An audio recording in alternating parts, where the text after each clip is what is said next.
जय हिंद। मैं सुनीता कुमारी आप सबका स्वागत करती हूँ आदर्शपुर बाय एएस ग्रुप में। दोस्तों, मैं ईपीएफओ की एक सीरीज चला रही हूँ जिसमें मैंने इंडस्ट्रियल रिलेशन के क्वेश्चन करा चुकी हूँ जो इस बुक में दिए गए थे। और अभी मैं क्या कहते हैं, अब मैं आपको श्रम कानून यानी लेबर लॉज करा रही हूँ। ये ईपीएफओ में एक टॉपिक है, आता है लेबर लॉज के कुछ क्वेश्चंस क्या हैं पूछे जाते हैं, सिलेबस में मेंशन है लेबर लॉज यानी श्रम कानून। चलिए अब इसको स्टार्ट कर लेते हैं, इसके कुछ क्वेश्चन हम कर लेते हैं।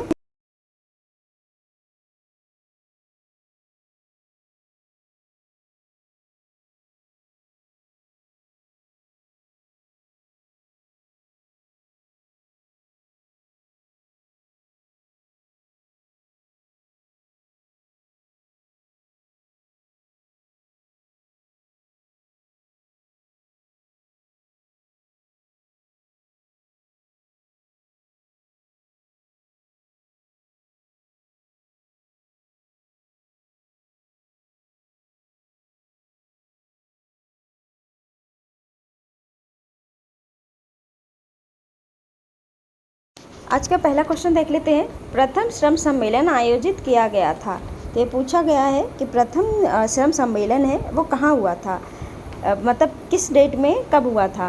तो ये हुआ था 29 अक्टूबर 1919 को, यानी ए ऑप्शन जो है इसका ठीक हो जाएगा। सेकंड नंबर का क्वेश्चन देख लेते हैं। निम्नलिखित में से कौन से कारण श्रम कानूनों को प्रभावित नहीं करते हैं। तो आपको बताना है कि श्रम कानूनों को, ये 4 ऑप्शन दिए, इसमें से कौन से कारण हैं जो प्रभावित नहीं करते हैं। उत्पादन में वृद्धि, अत्यधिक अवधि, श्रम संघ का विस्तार या फिर कम मजदूरी भुगतान। तो इसका जो सही आंसर होगा उत्पादन में वृद्धि क्या है, श्रम कानूनों को प्रभावित नहीं करते हैं। तो ए ऑप्शन जो है इसका ठीक हो जाएगा। थर्ड नंबर का क्वेश्चन देख लेते हैं। निम्नलिखित में कौन से श्रम कानूनों के मूल सिद्धांत हैं। मूल सिद्धांत पूछे गए श्रम कानूनों के। तो ऑप्शन हम देखते हैं, सामाजिक न्याय, सामाजिक समानता या सामाजिक सुरक्षा, ये उपरोक्त सभी। तो क्या होगा, श्रम कानून के मूल सिद्धांत सामाजिक न्याय भी है, सामाजिक समानता भी है और सामाजिक सुरक्षा भी है। तो इसका आंसर हो जाएगा उपरोक्त सभी, यानी डी ऑप्शन जो है वो ठीक हो जाएगा। फोर्थ नंबर का क्वेश्चन देख लेते हैं। किस वर्ष कारखाना अधिनियम लागू हुआ था। तो इसमें 4 ऑप्शन दिए गए हैं, ये बताना है कि किस वर्ष क्या है कारखाना अधिनियम लागू हुआ था। तो ये लागू हुआ था 1 अप्रैल 1949, यानी 1949 में लागू हुआ था 1 अप्रैल को। तो बी ऑप्शन जो है इसका ठीक हो जाएगा। फिफ्थ नंबर का क्वेश्चन देख लेते हैं। किसी कारखाने के परिसर कब्जे के लिए अधिष्ठाता यानी ऑक्यूपायर मुख्य निरीक्षक को सूचित करते हैं। कितने दिन पहले करते हैं, 15 दिन पहले करते हैं या 20 दिन पहले करते हैं या 25 दिन पहले करते हैं या 12 दिन पहले करते हैं। तो ये क्या 15 दिन पहले सूचित करते हैं।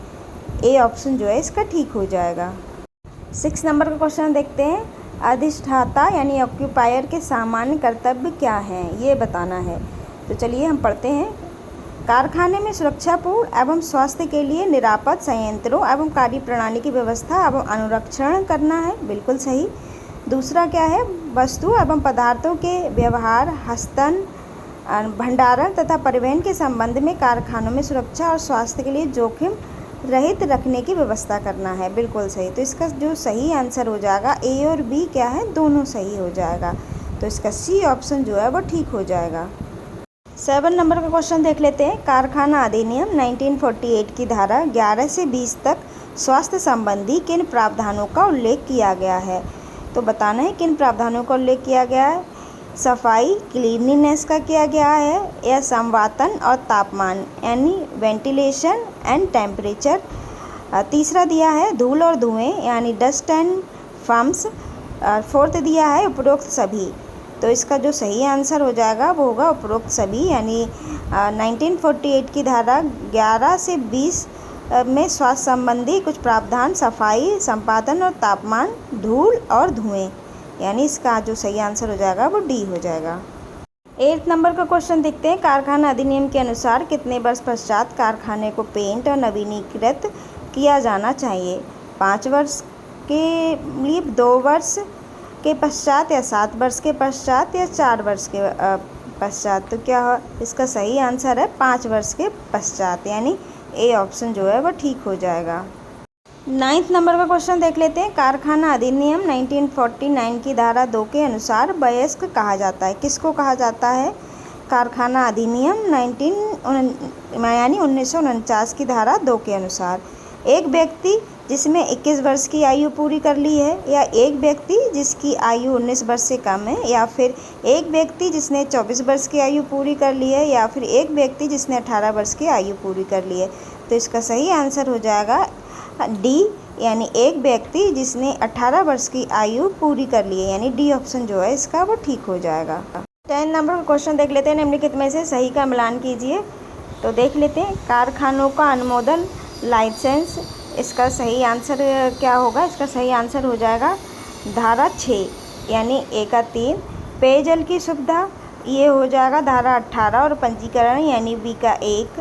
और सी होगा भवनों का रख रखाव का क्या होगा? रख रखाव का होगा धारा 35 यानी इसका 2 हो जाए। आँखों का संरक्षण के लिए धारा और 40A। तो ए ऑप्शन जो है इसका ठीक हो जाएगा।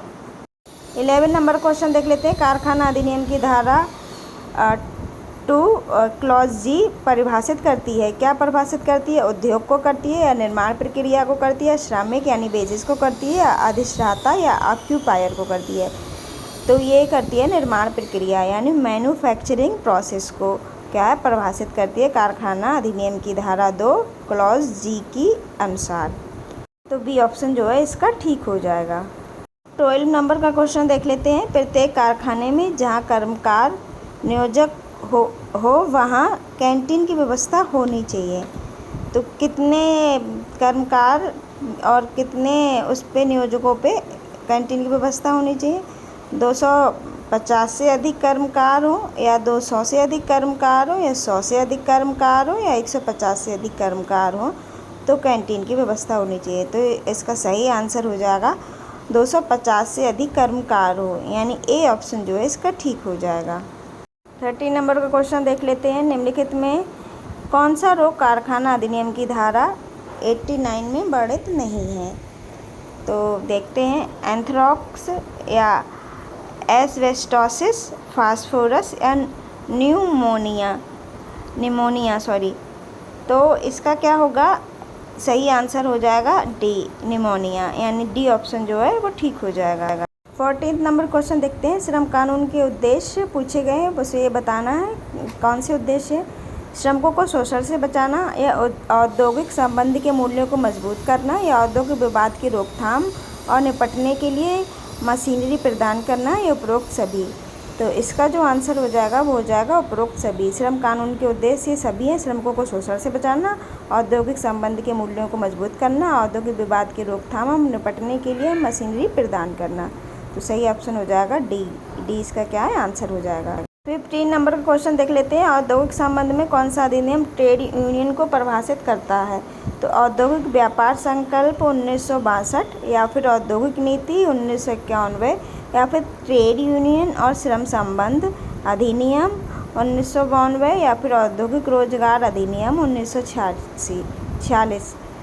तो इसका सही आंसर जो हो जाएगा वो हो जाएगा ट्रेड यूनियन और श्रम संबंध अधिनियम 1992, यानी सी ऑप्शन जो है इसका ठीक हो जाएगा। 16 नंबर का क्वेश्चन देख लेते हैं। ट्रेड यूनियन एक्ट परिचालन में आया, तो कब आया? 1 जून 1927 को आया, 1 मई 1926 में आया, 1 जून 1926 में आया, या उपरोक्त में से कोई नहीं। तो इसका सही आंसर हो जाएगा 1 जून 1927 को आया, यानी ए ऑप्शन जो है ठीक हो जाएगा। 17 नंबर क्वेश्चन देख लेते हैं। अधिनियम का कौन सा भाग ट्रेड यूनियन पंजीकरण से संबंधित है? धारा 8, धारा 7, धारा 9, या फिर धारा 10? तो इसका सही आंसर हो जाएगा धारा 8। क्या है? अधिनियम के ट्रेड भाग यूनियन पंजीकरण से संबंधित है। तो ए ऑप्शन जो है इसका ठीक हो जाएगा।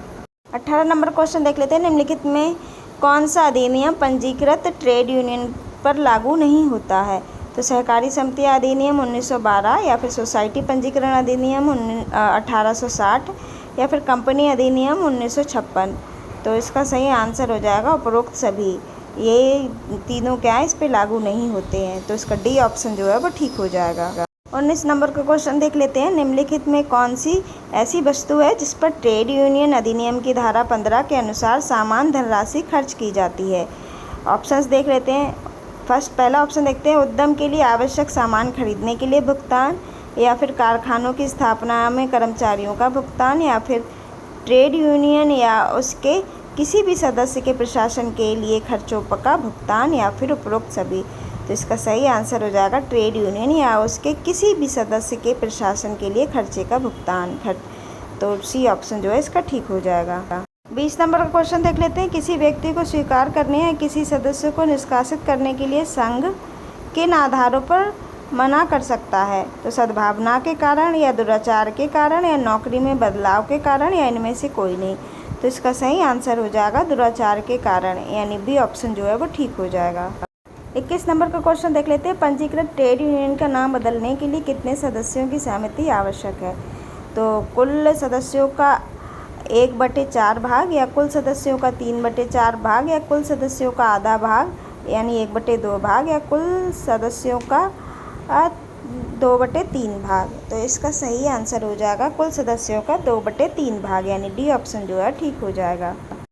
22 नंबर का क्वेश्चन देखते हैं। वैधानिक न्यूनतम मजदूरी वेतन किसके तहत तय किया गया था? तो मजदूरी अधिनियम 1936 के तहत, या फिर सामान्य पारिश्रमिक अधिनियम 1976, या फिर कर्मकार क्षतिपूर्ति अधिनियम 1923, या फिर न्यूनतम मजदूरी अधिनियम 1948।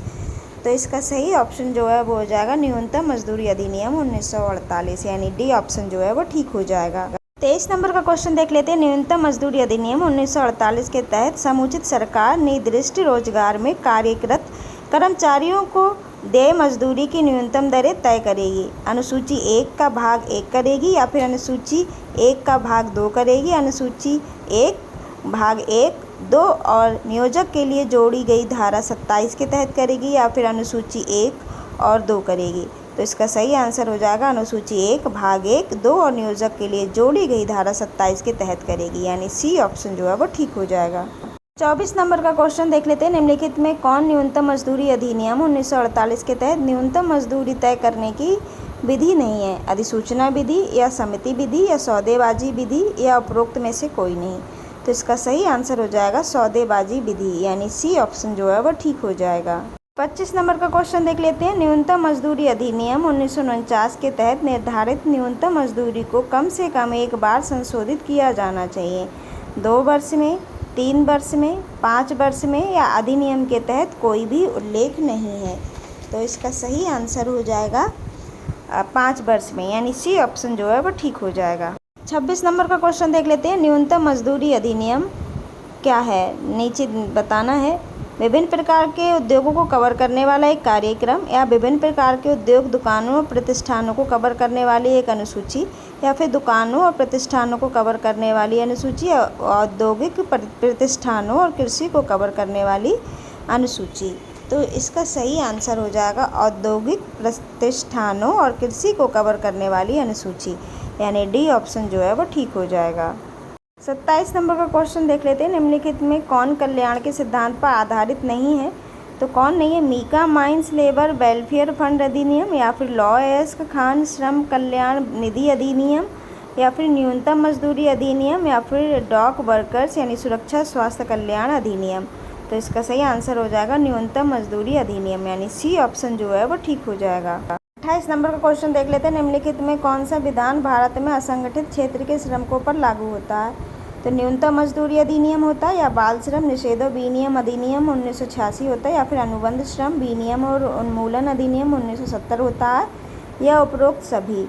तो इसका आंसर हो जाएगा उपरोक्त सभी होते हैं। न्यूनतम मजदूरी अधिनियम भी, और बाल श्रम निषेधो विनियम अधिनियम 1946, या और अनुबंध श्रम विनियमन और उन्मूलन अधिनियम 1970। तो ये सभी क्या है? सही हो जाएगा। तो डी ऑप्शन जो है इसका ठीक हो जाएगा। 29 नंबर का क्वेश्चन देख लेते हैं। न्यूनतम मजदूरी अधिनियम 1948 की धारा 5 में उल्लेखित तरीके न्यूनतम मजदूरी के निर्धारण संशोधन के लिए हैं। क्या है? सम्मति विधि है, या फिर अधिसूचना विधि है जिसे बोलते हैं नोटिफिकेशन मेथड, या फिर मतदान विधि वोटिंग मेथड, या ए और बी दोनों। तो इसका सही आंसर हो जाएगा ए और बी दोनों। सम्मति विधि यानी कमेटी मेथड, अधिसूचना विधि यानी नोटिफिकेशन मेथड। तो डी ऑप्शन जो है इसका ठीक हो जाएगा, ए और बी दोनों सही। 30 नंबर का क्वेश्चन देखते हैं। न्यूनतम मजदूरी अधिनियम के तहत मजदूरी के न्यूनतम दरों से कम से भुगतान से उत्पन्न होने वाले दावों को तय करने के लिए अधिकारी गजट के तहत अधिसूचना द्वारा समुचित सरकार द्वारा निम्नलिखित में से किसे नियुक्त नहीं किया जा सकता है। ये अभी हमने क्वेश्चन पढ़ा। अब इसके ऑप्शन देख लेते हैं। श्रमिकों की क्षतिपूर्ति के लिए कोई भी आयुक्त हो, या फिर केंद्र सरकार का कोई भी अधिकारी किसी भी क्षेत्र के लिए श्रम आयुक्त के रूप में कार्य करता हो, या फिर राज्य सरकार का कोई भी अधिकारी किसी भी क्षेत्र के लिए श्रम आयुक्त के रूप में कार्य करता है, या फिर कोई भी अधिकारी जिला समहितों के पद से कम नहीं है। तो इसका सही आंसर हो जाएगा कोई भी अधिकारी जिला समहितों के पद से कम नहीं है, यानी डी ऑप्शन जो है ठीक हो जाएगा। 31 नंबर का क्वेश्चन देख लेते हैं। कर्मकार क्षतिपूर्ति अधिनियम 1923 के अंतर्गत क्या क्या आता है देख लेते हैं। एक नियोक्ता के अधीनस्थ व्यक्तिगत प्रबंधन या प्रबंधन एजेंट के रूप में कार्य नहीं कर सकता है, या फिर प्रबंध एजेंट में एक नियोक्ता के अधीनस्थ एक व्यक्तिगत प्रबंधक शामिल होता है, या फिर केवल नियोक्ता प्रबंधन एजेंट के रूप में कार्य कर सकता है, या फिर समुचित सरकार प्रबंध और नियुक्त करेगी। तो इसका सही आंसर हो जाएगा समुचित सरकार प्रबंध और नियुक्त करेगी, यानी डी ऑप्शन जो है ठीक हो जाएगा। 32 नंबर का क्वेश्चन देख लेते हैं। कर्मकार क्षतिपूर्ति अधिनियम 1923, मातृत्व हित लाभ अधिनियम 1961 में कर्मचारी राज्य बीमा अधिनियम 1948। इसमें देखते हैं क्या क्या आएगा। एक साथ लागू हो सकता है, या मातृत्व लाभ अधिनियम और कर्मचारी राज्य बीमा अधिनियम एक समय में लागू हो सकते हैं, या फिर कर्मकार क्षतिपूर्ति अधिनियम और कर्मचारी राज्य बीमा अधिनियम एक समय में लागू हो सकते हैं, या फिर यदि श्रमिक क्षतिपूर्ति अधिनियम और मातृत्व लाभ अधिनियम लागू होते हैं तो कर्मचारी राज्य बीमा अधिनियम लागू नहीं होता है। तो इसका सही आंसर हो जाएगा यदि श्रमिक क्षतिपूर्ति अधिनियम और मातृत्व लाभ अधिनियम लागू होते हैं तो कर्मचारी राज्य बीमा अधिनियम लागू नहीं होता है। तो डी ऑप्शन जो है ठीक हो जाएगा। 33 नंबर का क्वेश्चन देख लेते हैं। कारखाना अधिनियम 1948 के अनुसार कुमार एडोलिसेंट कौन है, यानी एडोलेसेंट कौन है ये बताना है। तो इसमें ऑप्शन दिए गए जिसने 14 वर्ष की आयु पूरी कर ली है किंतु जो 18 वर्ष से कम आयु का है, या फिर जो 18 वर्ष से कम आयु का है, या फिर जिसने 15 वर्ष की आयु पूरी कर ली है किंतु जो 18 वर्ष से कम आयु का है, या फिर जिसने 16 वर्ष की आयु पूरी कर ली है किंतु जो 18 वर्ष से कम आयु का है। तो एडोलेसेंट वो होगा जिसने 15 वर्ष की आयु पूरी कर ली है किंतु जो 18 वर्ष से कम आयु का है। तो सी ऑप्शन जो है इसका ठीक हो जाएगा। 34 नंबर का क्वेश्चन देख लेते हैं। श्रमिक के अंतिम संस्कार के लिए अंत्येष्टि राशि 2500 रुपये से बढ़ाकर दी गई है। कितनी कर दी गई है?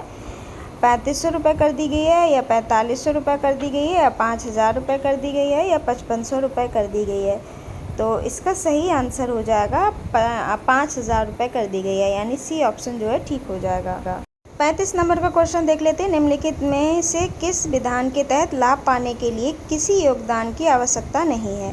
तो मातृत्व लाभ अधिनियम की नहीं है, या कर्मकार क्षतिपूर्ति की नहीं है, या ए और बी दोनों की नहीं है, या फिर उपरोक्त में से कोई नहीं। तो इसका सही आंसर हो जाएगा ए और बी दोनों ही नहीं, यानी मातृत्व लाभ अधिनियम भी नहीं और कर्मकार क्षतिपूर्ति अधिनियम भी नहीं। तो इसका सी ऑप्शन जो है वो ठीक हो जाएगा। 36 नंबर का क्वेश्चन देख लेते हैं। कर्मकार क्षतिपूर्ति अधिनियम से संबंधित निम्नलिखित में से कौन सा कथन सत्य नहीं है? ये बताना है कौन सा कथन क्या है सत्य नहीं है। तो क्या है? ये अधिनियम कर्मकार क्षतिपूर्ति अधिनियम के साथ जुड़ा है, या फिर ये अधिनियम इस संशोधन का परिणाम है जो श्रमिकों की क्षतिपूर्ति अधिनियम के लिए किया गया था, या फिर इस अधिनियम के कर्मकारों की आंशिक अस्थायी विकलांगता से संबंधित कोई प्रावधान नहीं है, या फिर इस अधिनियम में स्थायी आंशिक विकलांगता से संबंधित प्रावधान है। तो इसका सही आंसर हो जाएगा इस अधिनियम के कर्मकारों की आंशिक अस्थायी विकलांगता से संबंधित कोई प्रावधान नहीं है, यानी सी ऑप्शन जो है ठीक हो जाएगा। 37 नंबर का क्वेश्चन देख लेते हैं। यदि कोई कर्मकार अपनी इच्छा से सुरक्षा कवच या अन्य सुरक्षा यंत्र हटाता है या सुरक्षा की अवहेलना करता है जिसे उसको सुरक्षा संबंधित उद्देश्य से दिया गया है, तो इसका सही आंसर क्या होगा? सबसे पहले हम इसके ऑप्शंस देख लेते हैं। नियोक्ता क्षतिपूर्ति देने के लिए उत्तरदायी है, या फिर नियोक्ता क्षतिपूर्ति का भुगतान करने के लिए उत्तरदायी नहीं है, या फिर क्षतिपूर्ति का भुगतान करने के लिए समुचित सरकार उत्तरदायी है या फिर श्रम संघ क्षतिपूर्ति भुगतान के लिए उत्तरदायी है? तो इसका सही आंसर हो जाएगा नियोक्ता क्षतिपूर्ति का भुगतान करने के लिए उत्तरदायी नहीं है, यानी बी ऑप्शन जो है वो ठीक हो जाएगा। 38 नंबर का क्वेश्चन देख लेते हैं। घातक दुर्घटना के मामले में यदि आयुक्त अपने स्रोत के आधार पर नियोक्ता को नोटिस देता है तो क्या यदि नियोक्ता उत्तरदायी होता है तो नोटिस की सेवा के 30 दिनों के भीतर जमा करता है, या फिर यदि नियोक्ता उत्तरदायी नहीं है तो वह अपने बयान में उस आधार को इंगित करेगा जिस पर वह देयता का खुलासा करता है, या फिर ए और बी दोनों सही होगा? तो इसका जो आंसर हो जाएगा ए और बी दोनों ही सही हो जाएगा, यानी सी ऑप्शन जो है वो ठीक हो जाएगा। 39 नंबर का क्वेश्चन देख लेते हैं, यानी सेकंड लास्ट क्वेश्चन देखते हैं। कर्मकार क्षतिपूर्ति अधिनियम 1923 के अंतर्गत क्षतिपूर्ति का भुगतान करने के उद्देश्य से निम्नलिखित में किसे मृतक कर्मकार का आश्रित माना जाता है? एक नाबालिग भाई, एक अविवाहिता बहन, या एक विधवा बहन या विधवा बहू, मृतक पूर्व पुत्र का नाबालिग बच्चा, या सभी? तो इसका जो आंसर हो जाएगा वो होगा सही, सभी हो जाएगा, यानी उपरोक्त सभी। एक नाबालिग भाई या एक अविवाहित बहन या एक विधवा बहन या विधवा बहू या मृतक पूर्व पुत्र का नाबालिग बच्चा, तो ये सभी क्या है सही हो जाएंगे। तो डी ऑप्शन जो है वो ठीक हो जाएगा। 40 नंबर का क्वेश्चन देख लेते हैं, यानी आज का लास्ट क्वेश्चन देखते हैं। निम्नलिखित में कौन सा लाभ कर्मचारी राज्य बीमा अधिनियम 1948 के तहत प्रदान नहीं किया गया? तो इसको पहले ऑप्शन देख लेते हैं। बीमारी लाभ में, या बेरोजगारी भत्ते में, या बच्चे के लिए भत्ते में, या विकलांगता लाभ में? तो क्या बच्चे के लिए भत्ते में, तो सी ऑप्शन जो है इसका ठीक हो जाएगा। इस वीडियो में मैं 40 तक ही क्वेश्चन कराऊंगी, नेक्स्ट वीडियो में मैं 41 से स्टार्ट करूंगी। तो हमारी वीडियो कैसी लगी अपना बहुमूल्य सुझाव दे के अवश्य बताएं, और हाँ, अगर आपने हमारा चैनल सब्सक्राइब नहीं किया है सो प्लीज़ सब्सक्राइब कर लें, लाइक करें, कमेंट करें, दोस्तों को शेयर ज़रूर करें, और सबसे ज़रूरी बात, खुश रहिएगा, स्वस्थ रहिएगा, ऑफिसर तो आप बन ही जाइएगा, सबसे पहले अच्छे इंसान बने रहिएगा। धन्यवाद।